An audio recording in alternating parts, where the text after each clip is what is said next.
د پکتیکا مرکز ښرنې اوسیدونکي وایي چې له غرونو د سون لرګیو په راوړلو د بندیز له امله په مرکز ښرنه کې لرګي کم او قیمتونه یې لوړ شوي چې خلک یې د اخیستو توان نه لري. د مرکز ښرنې یو تن اوسیدونکي سید حسن پژواک ته وویل چې یو من یعنی 1 کیلو د سون لرګي تیر کال په 80 افغانۍ خو سږکال یو من په 150 افغانۍ دی. هغه دغه راز وویل چې پکتیکا نه دولتي برېښنا لري او نه هم ورته د سون لپاره د حکومت لخوا کوم بدیل څه برابر شوي دي. هغه وویل د بیخي زیاته دومره ستونزه تر اوسه موږ باندې لرګو نه ده راغلې، بیخي زیاته ستونزه ده. لرګي مخکې ولو چې خلاص ولو دلته مثال من ولو په 80 روپۍ 15 روپۍ باندې دلې موږ راوړلو، اوس یې په 1.5 روپۍ دي دلې من مثال خروار 12,000 روپۍ. نو بیخي زیاته ستونزه ده. دې بدل کې مثال بل شی نشته چې موږ ته یې راکړي، نو برق شته، نو کوم بل وسایل شته. خلک بیخي له زیاتو هغه سره ستون دي، بیخي مشکلات زیات دي. نو باید لرګي موږ ته راخلاص کړي، زر تر زر راخلاص کړي، ډېر وخت لپاره یې راخلاص کړي، د 10-15 شپو لپاره نه.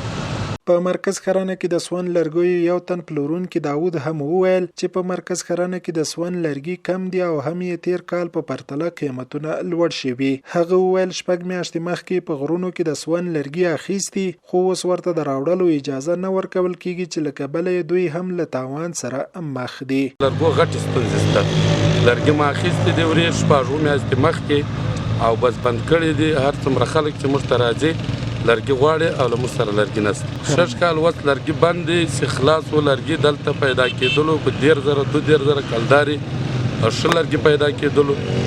وس لرګي چې دی وس لرګي 50,000 کلداري خروار پیدا کېږي. روان د افغانستان خلک به خصوصا د پکتیکا ولایت د سون مواد ته ډېر ضرورت لري.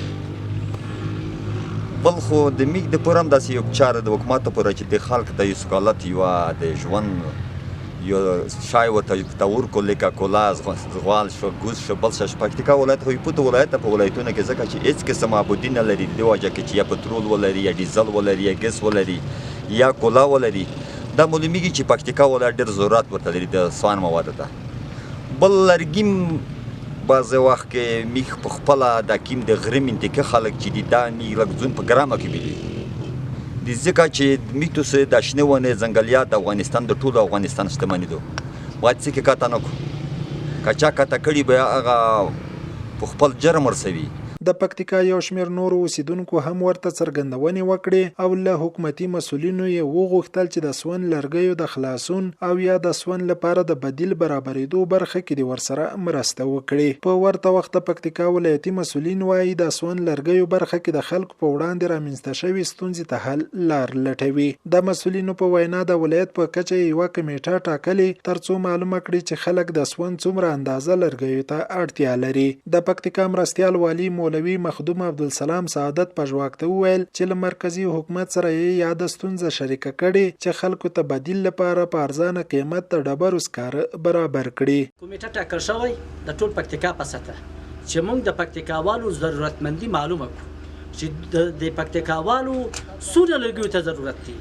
د زر خروارو ته ضرورت لري، 100 زره خروارو ته ضرورت لري، 200 زره خروارو ته ضرورت لري.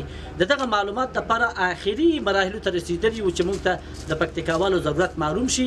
دغه معلومتیا نه وروسته بیا په پکتیکا کې دنه یو ترتیب له خیره جوړو چې زموږ د پکتیکاوالو مشکل د سون لرګي په باب دا حل شي. او بل طرف ته مو مرکز سره په رابطه کې چې د زغال نه دی کویله، دا زغال دا سکاره دا به د پکتیکاوالو د لپاره په ارزان نرخ را برابر کو او د دې لپاره کوشش وکړو.